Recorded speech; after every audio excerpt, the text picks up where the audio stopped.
Un maul commence lorsqu'un joueur portant le ballon est saisi par un ou plusieurs adversaires et qu'un ou plusieurs des coéquipiers du porteur du ballon se lient à ce dernier.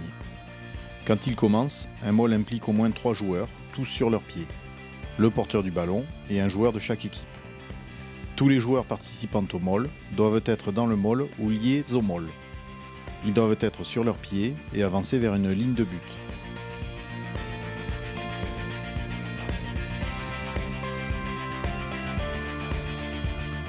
Le joueur se saisit du ballon en enroulant un bras autour de celui-ci.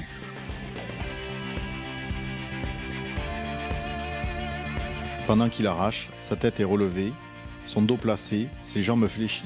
Il tient le ballon à 2 mains.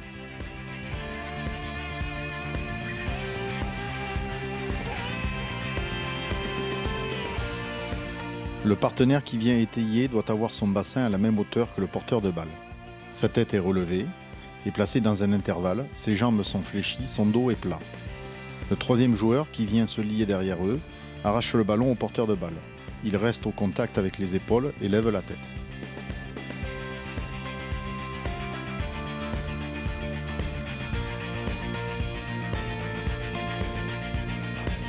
Les joueurs avancent en gardant le contrôle de leur équilibre. Leur tête est placée et relevée, les jambes sont fléchies, le dos est plat. Ils sont liés et ont le bassin au même niveau. Ils réagissent aux pressions sur leurs épaules de façon à toujours garder une poussée axiale. Ils se déplacent par petits pas. Leurs pieds ne doivent pas se croiser.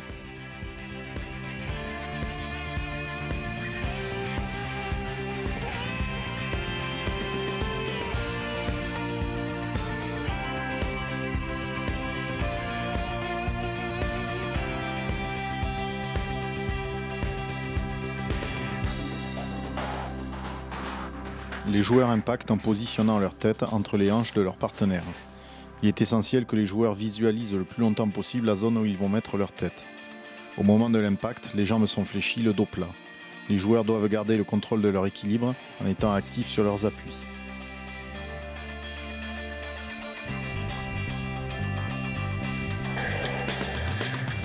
Les joueurs isolent le ballon de l'adversaire en le faisant reculer. Ils exercent une pression collective axiale, les liaisons sont fortes. Les opposants vont eux aussi exercer une pression qui va générer une rotation. Il est essentiel qu'au moment de la rotation, ce joueur garde ses épaules parallèles à la ligne de but adverse. Pour cela, il sort sa tête de la position initiale. Lorsqu'il sort sa tête, le joueur doit conserver un déplacement axial et le dos plat. Son partenaire extérieur l'aide en accentuant sa liaison. Le maul va se scinder en 2. Les joueurs qui sont consommés à l'endroit où la pression est très forte doivent amener le maximum d'opposants avec eux. Les épaules des joueurs doivent toujours rester parallèles à la ligne de but adverse et leur bassin à la même hauteur.